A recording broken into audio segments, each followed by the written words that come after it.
Olá, pessoal! Sejam bem-vindos aos Cérebros Cursos Online. Eu sou o professor Fagner Brandão, sou professor de História. E hoje nós vamos falar sobre o assunto da história do Brasil. Mas antes de entrar no assunto, eu quero deixar uma dica para vocês. Sigam o Curso Cérebros nas redes sociais e também sigam as minhas redes sociais, professor Fagner Brandão.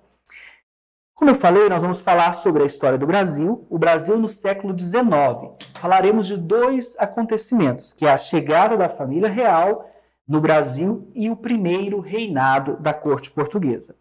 Contextualizando, o Brasil foi colonizado por Portugal em 1500, conforme essas imagens aqui da colonização.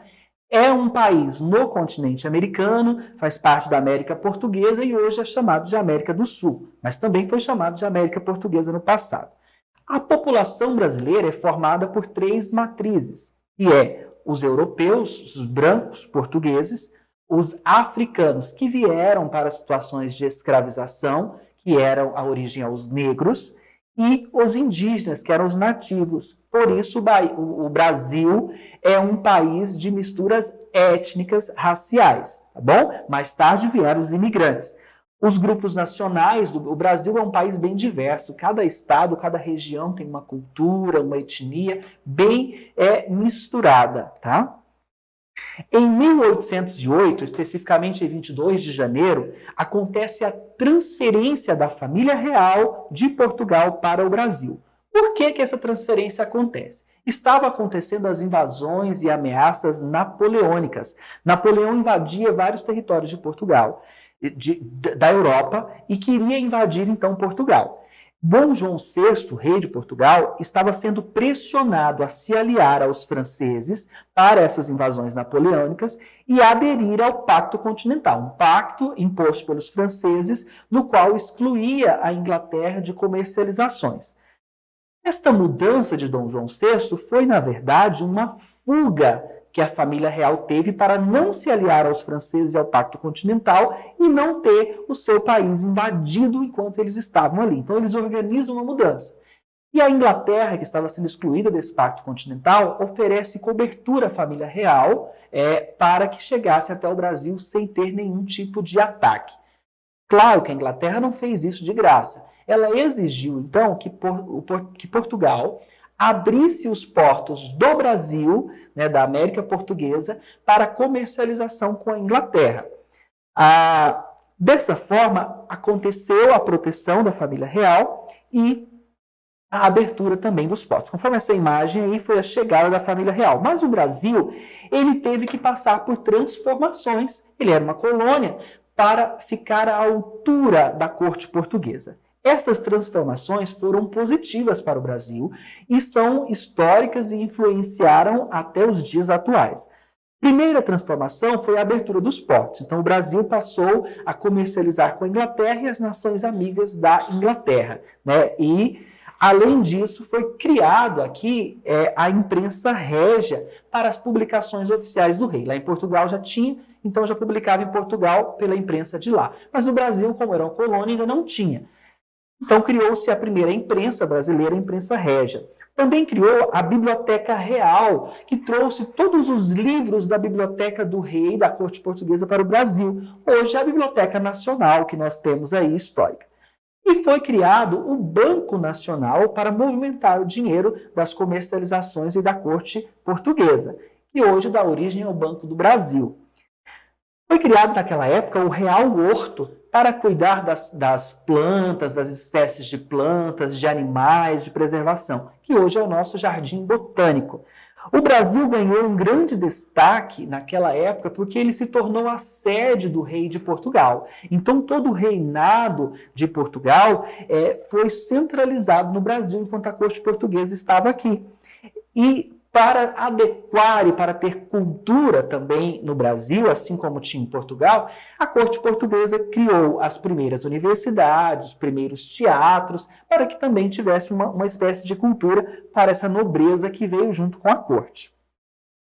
Em 1815, Dom João VI dá um passo mais ousado. Ele resolve elevar o Brasil, que tinha um status de colônia, a uma posição igual à de Portugal. unificando o reino, já que ele estava no Brasil, a corte, né, estava no Brasil administrando Portugal à distância. Então cria, olha só essa bandeira. A bandeira real de Portugal, a bandeira do Principado, que era a colônia do Brasil, então se torna, olha o nome que o Brasil já teve nessa época.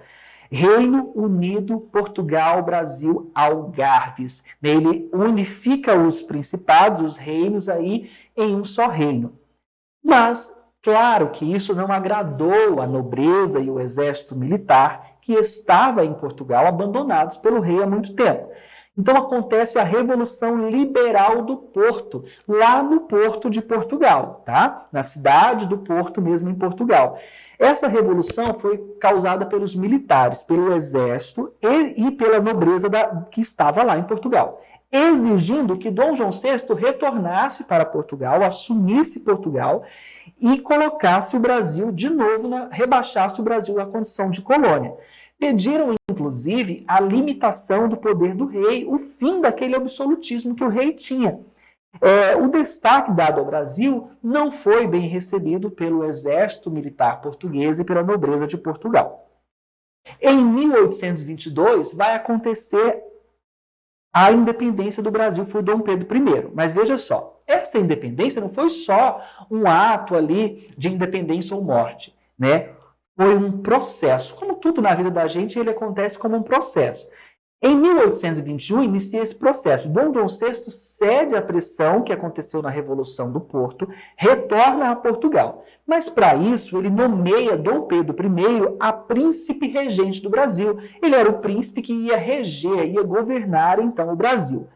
Houve um desgaste político e comercial entre Portugal e Brasil, quando Portugal não aceitou o Brasil nessa condição elevada de reino. Dom Pedro I ele vai sofrer também uma pressão do exército militar, da nobreza Portugal, para que ele voltasse. Mas aí é quando, em janeiro de 1822, Dom Pedro I vai fazer o dia do fico. Ele vai declarar oficialmente e publicamente que ele desobedeceria todas as ordens portuguesas de voltar para Portugal, como o pai dele tinha feito, mas que ele ficaria no Brasil. E em maio de 1822, ou meses depois, Dom Pedro I vai decretar o cumpra-se. O que é isso? Ele vai dizer que as ordens que viessem de Portugal só teriam validade no Brasil se ele assinasse e validasse. Se ele não tivesse assinado, elas valeriam só para Portugal e não para o Brasil. Olha o processo da independência acontecendo. E depois, Dom Pedro I vai criar a Assembleia Constituinte, na intenção de elaborar uma Constituição, que é uma Constituição, um conjunto de leis próprias para o Brasil, que fossem leis diferentes das de Portugal, na maioria das vezes. José de Bonifácio, um português que era um dos ministros de Dom Pedro, ele foi responsável por toda a condução do processo de independência aqui no Brasil. Pessoal, vocês vão ver muito esse processo de independência, a chegada da família real, em filmes históricos. Mas, na atualidade, nós temos uma novela aí da Globo, que foi exibida recentemente, que tem várias imagens. Claro que a novela tem um drama, um romance a mais na história. Porém, vocês vão ver essa chegada da família real, esse processo de independência na novela também. As cortes portuguesas começaram a criticar os privilégios brasileiros e exigiram novamente que Dom Pedro I, o príncipe regente do Brasil, voltasse para Portugal. José Bonifácio, que era um português ministro aqui no Brasil, foi tido pelos portugueses como traidor, porque ele estava ajudando Dom Pedro nesse processo de independência. Dom Pedro I resolve fazer uma viagem às margens do Ipiranga. E Dona Leopoldina, esposa de Dom Pedro I, ela se cansa de todo aquele processo, aquele desgaste que estava tendo entre Brasil e Portugal, reúne então a Assembleia Constituinte, reúne então os ministros e José Bonifácio, e decide assinar a independência do Brasil. Olha só que curioso. A independência do Brasil foi decidida, assinada por Dona Leopoldina, uma mulher. Enquanto José de Bonifácio, Dom Pedro Thomas foram fazendo um processo moroso, ela decide e decreta, não, vai acontecer a independência, eu vou assinar. Ela era a princesa também, ela tinha esse comando, e ela que decidiu e assinou, como nessa imagem vocês podem ver. Dom Pedro foi só avisado de onde ele estava às margens da independência, e ali no 7 de setembro de 1822, que nós comemoramos até os dias, tá, prestes no ano que vem, vai fazer 200 anos já, né, dessa independência do Brasil, ele fez ali um ato em cima do seu cavalo, declarando às margens do rio Ipiranga de independência ou morte. Mas, na verdade, quem fez legalmente a assinatura foi Dona Leopoldina. Essa independência foi aceita por Portugal, como a gente vê nos livros de história, ou a gente vê contar assim, normalmente? Não. Existiram 2 anos de guerra para a independência. Uma guerra diferente das outras guerras. Mas como que foi? Algumas províncias brasileiras, lá do norte e nordeste, alguns estados hoje do norte e nordeste, não queriam ser independentes de Portugal. Eles queriam manter-se leais a Portugal, e começaram a lutar com o exército brasileiro de Dom Pedro e de Leopoldina por 2 anos. Essas guerras não teve participação da população, foi só entre a elite brasileira e os portugueses. Mas ela foi garantida à força por Dom Pedro I. Vocês também vão ver isso naquelas cenas da novela, tá? Só 3 anos depois da declaração de independência oficial de Dona Leopoldina e do grito lá de Dom Pedro, depois de 2 anos que rolou as guerras internas aqui, né, Portugal mandou exércitos pelos meios marítimos para guerrear também nesses 2 anos. Só em 1825 que Portugal vai, de fato, reconhecer a independência brasileira. A corte portuguesa oficializa o termo, dizendo agora o Brasil é de fato independente, pode continuar. Veja só, o Brasil deixou de ser dependente economicamente de Portugal, mas ele passou a ser independente economicamente da Inglaterra. Lembra que os portos foram abertos para comercialização com a Inglaterra? Então agora ele dependia para se sobreviver e sustentar também dessa negociação com a Inglaterra. O Brasil optou por continuar sendo uma monarquia, tendo Dom Pedro aí como rei. Naquela época já tinha indícios nos outros países mais modernos de um início de um tipo de república, né? de fim de reinado. Mas o Brasil permaneceu na monarquia.